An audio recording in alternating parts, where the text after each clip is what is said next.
Hi, my name is Lily and welcome back to my channel, and welcome to my quite belated Christmas haul video. Please excuse the terrible lighting in this video. You're going to get a lot of ring light reflections. I had to do my lighting setup a bit differently to normal and it's not great, but we're going with it.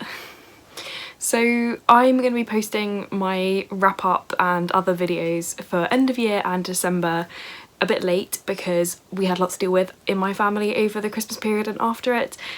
So yeah, that's why things are a bit late, but now that that stuff has kind of been put to the side, I can make these videos. So I'm going to get straight into my Christmas haul. I'm going to do them in just whatever order they are on my spreadsheet, and I am going to be just grouping them together by who gave me what and just talking to you about them.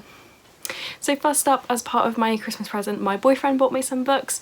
The first two books he bought with me in London in Forbidden Planet.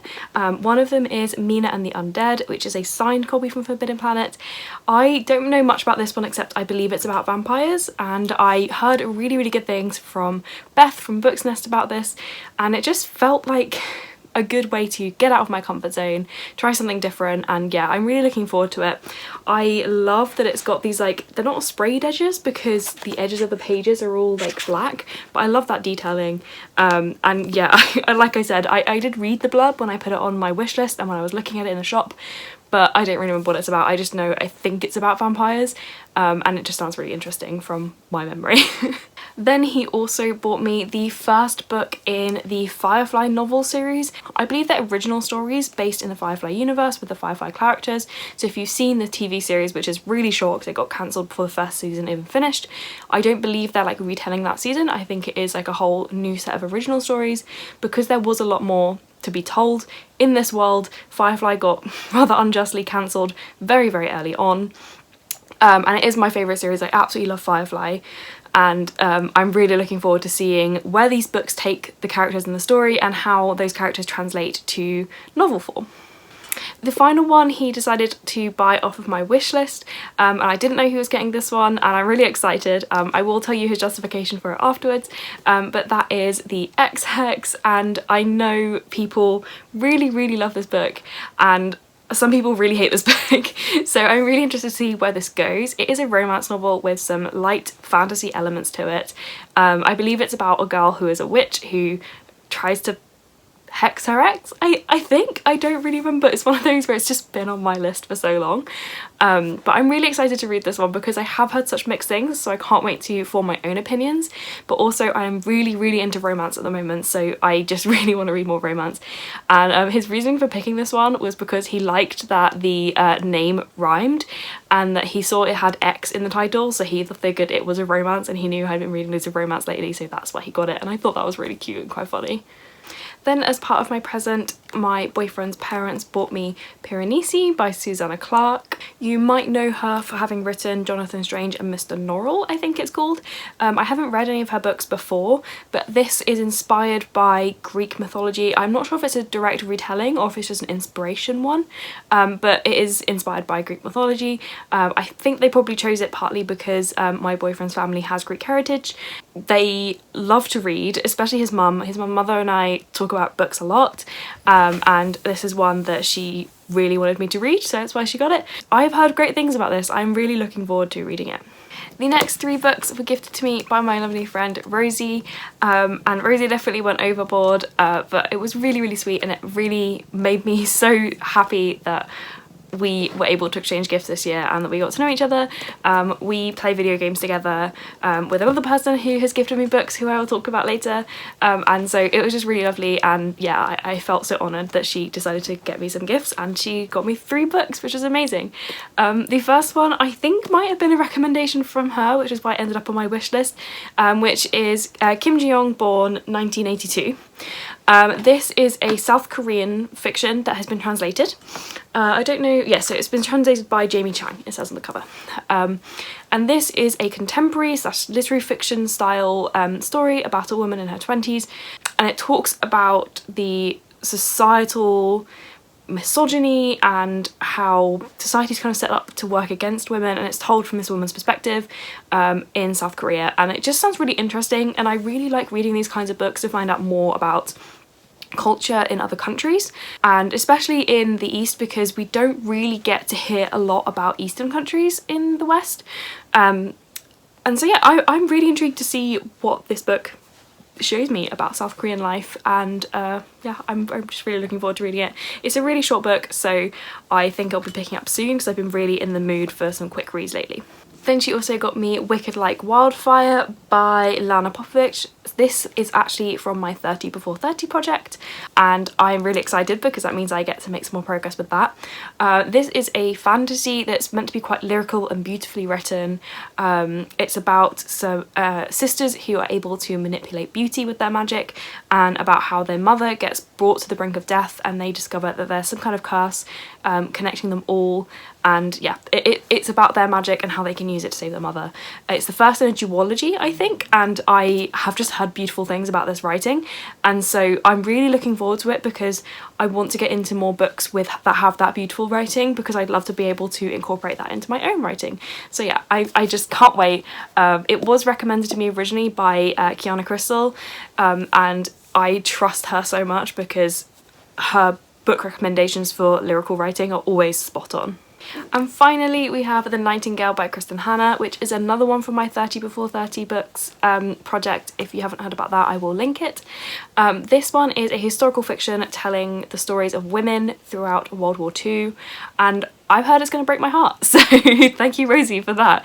But yeah, seriously, it's one that people have talked about a lot. I know it was voted for like Goodreads Historical Fiction of the year that it came out.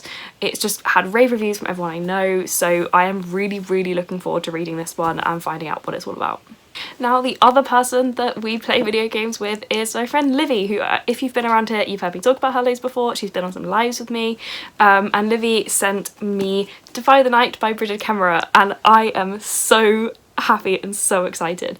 A Curse So Dark and Lonely, that series I absolutely adore, even though, yes, I haven't read the third book yet, but I haven't read the third book yet because I just don't want to leave that world, and I don't want to know how it ends because I don't want to get upset.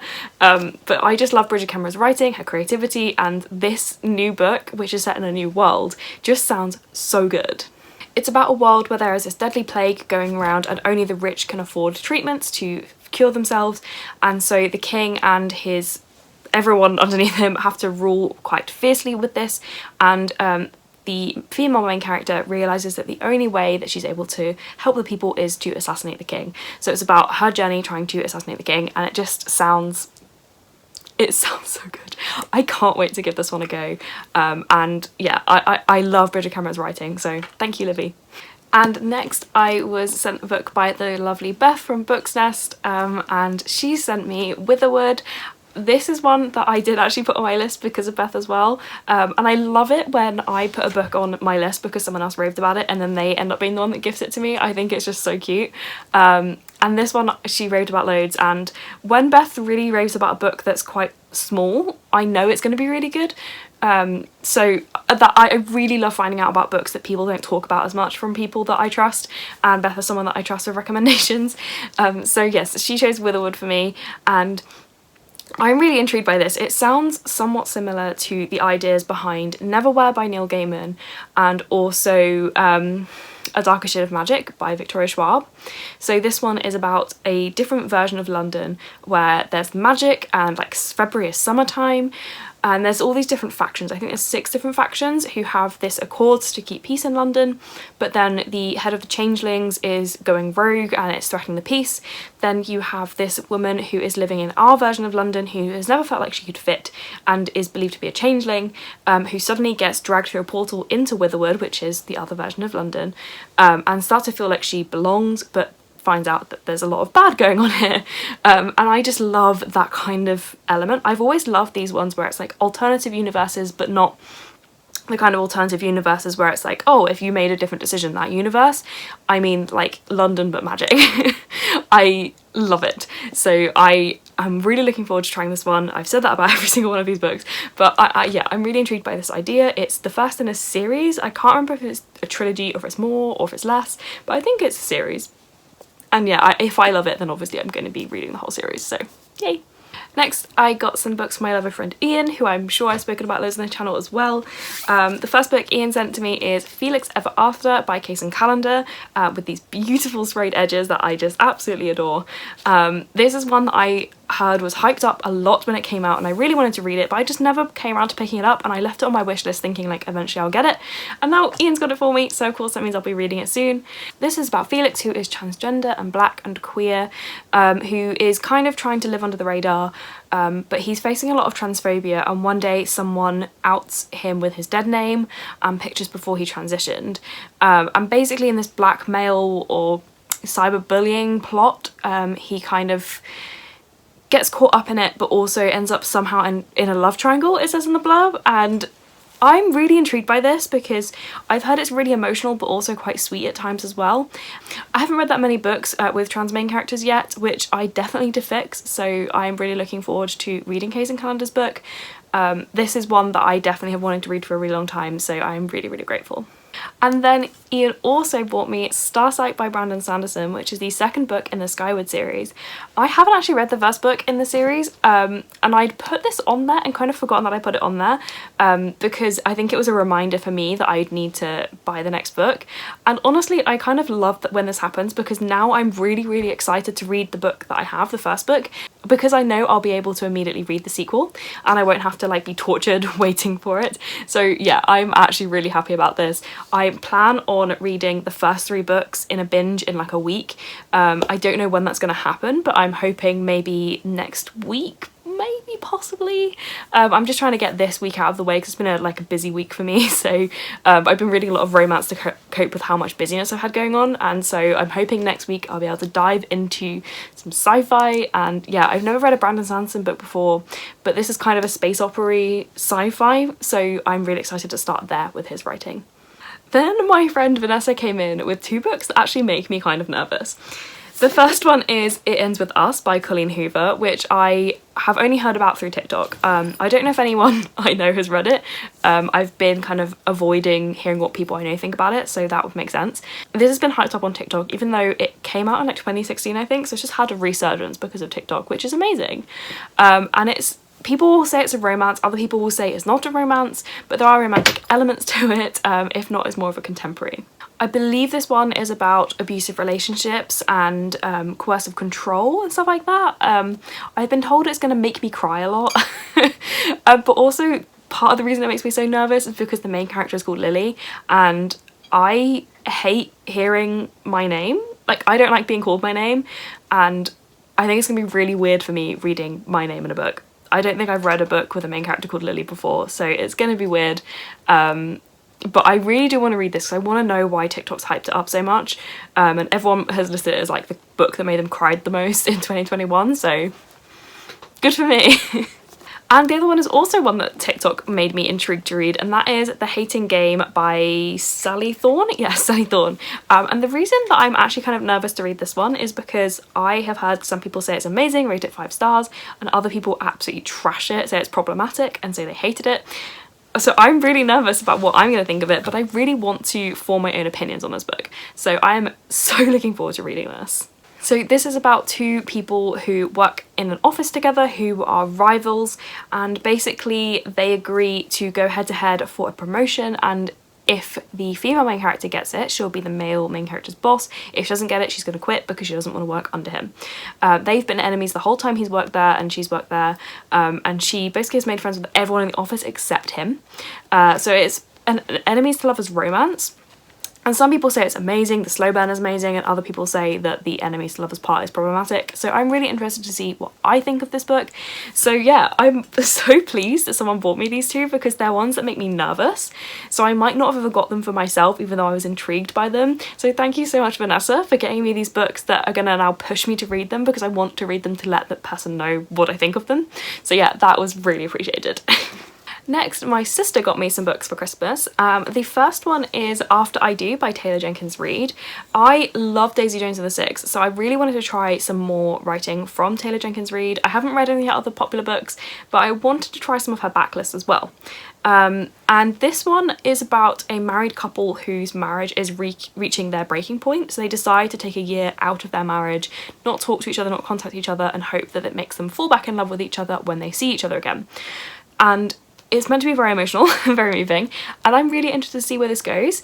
I've never read a book like this. I've read a few second chance romances and I do find them difficult, but this one, whilst it's meant to be a romance, is also meant to be more contemporary and thoughtful. So I feel like I get on with this one a bit more because I don't feel like it's going to be trying to sell me on the second chance romance. I'm not even convinced that in this book they're going to end up together at the end, whereas when you go into a second chance romance, you know that's going to happen. So yeah, I'm super intrigued by this book. And she also got me book 2 and 3 in the Christmasaurus by Tom Fletcher series. So I'm only holding up book 2 because book 3 is in that big stack there and I can't bother to get it out. But the Christmasaurus is a Christmas themed book series by Tom Fletcher. I had hoped to finish this series over Christmas, but things happened over Christmas and I didn't feel like reading children's books. So I'll be reading them at some point, I don't know when, maybe soon, I haven't decided.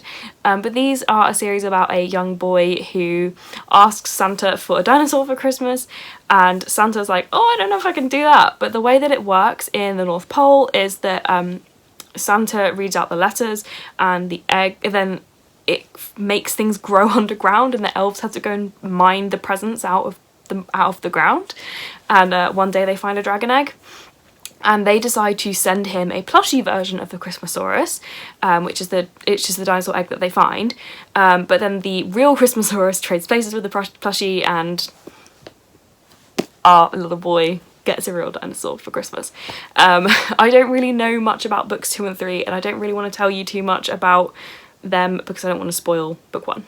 So those are all of the books that I got for Christmas, I think. I could have missed some because I was genuinely surprised by how many books I got this year. I wasn't expecting people to buy me this many books. I wasn't expecting this many people to want to give me gifts this year, so it was a real honour and I felt so loved and it was really sweet. So thank you to everyone who gave me these books. I am so looking forward to reading them. I will try my best to get through them as quickly as I can, but no promises. So thank you so much for watching. If you like this video, please give it a like and consider subscribing to see more content from me. All of my social media links are down in the description below. Let me know in the comments if you got any books for Christmas, and if you didn't, what books are on your wish list. And if you want to leave me a comment to let me know you are here, leave the little gift box emoji in the comments below. So thank you again for watching and bye!